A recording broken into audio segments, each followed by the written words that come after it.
김경만의 은총과 교평화가 함께 하시기를 빕니다.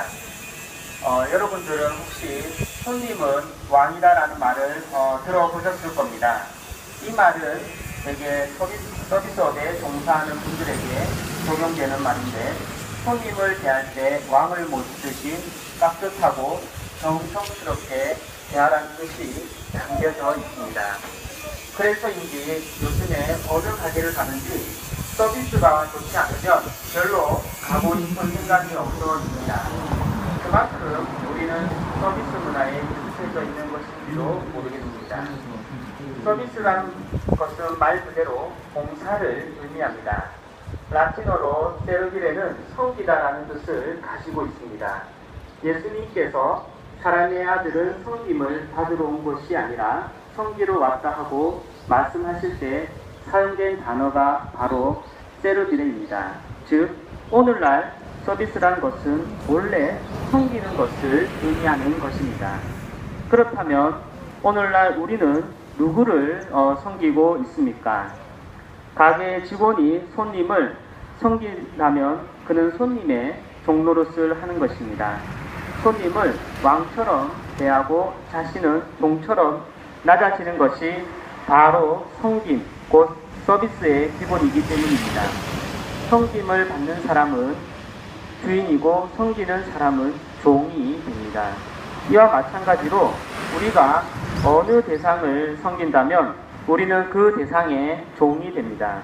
오늘 복음에서도 예수님께서 말씀하셨지만 종이 주인보다 높을 수는 없습니다. 종이 주인보다 높아지려고 하는 모습을 오늘 복음에서는 이렇게 전합니다. 제 빵을 먹던 그가 발꿈치를 지켜들며 저에게 대들었습니다. 이 말씀은 두말할 것도 없이 유다를 가리켜 하신 말씀이었고, 우리는 그의 종말이 어떻게 되는지 너무나 잘 알고 있습니다. 우리는 하느님을 섬긴다고 하지만 어떤 때에는 돈을 섬길 때도 있고, 어떤 때에는 직장 상사와 같이 나보다 힘이 있는 권력을 가진 사람을 섬길 때도 있고, 또 어떤 때에는 능력과 재능을 섬길 때도 있고, 또 어떨 때는 정치인을 또 섬길 때도 있습니다. 만약 우리가 사랑하기 위해서 그렇게 하는 것이라면 참 다행입니다. 왜냐하면 사랑하기 위해서 나를 낮추는 것은 예수님께서 보여주셨던 모습이고 바로 그곳에 하느님께서 계시기 때문입니다. 하지만 사랑하기 위해서가 아니라면 우리는 엉뚱한 것에 종살이를 하고 있는 것입니다. 우리는 모두 예수님을 주님으로 모시고 살아가는 사람들입니다. 그래서 우리는 모두 그분의 종입니다. 그런데 그분께서는 종과 같이 작은 우리를 친구라고 부르시고 우리를 위해 당신의 목숨을 내놓으셨습니다. 우리가 모시는 주인님은 오히려 섬기러 왔다고 말씀하십니다.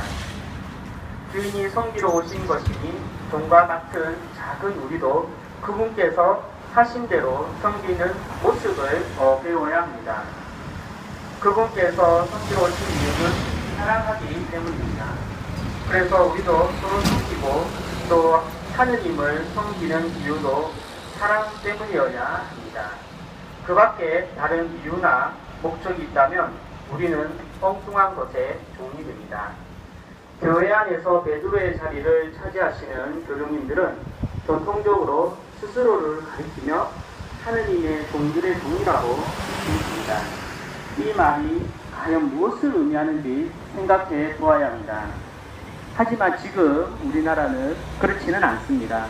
오히려 정치인들과 권력자들은 타락하고 성직만 를 좋아하고 있습니다. 주님에 대한 성직이 전혀 없다는 것입니다. 잘못된 정치는 잘못된 것이라고 또 외쳐야 합니다.